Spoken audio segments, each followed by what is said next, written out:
البديل بيلعبها كره لمصلحه عبد الله الدوسري. هلال كره تصل سول الدوسري جت اليمين عادل إرباش عرضيه تبي كره جول.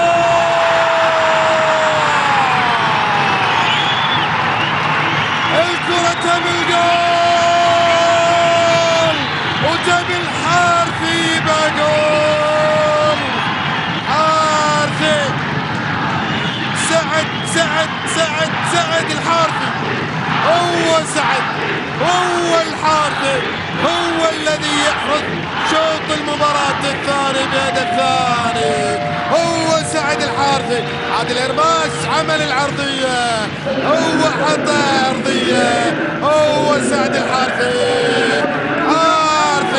الحارثي شوف الحارثي بين الاثنين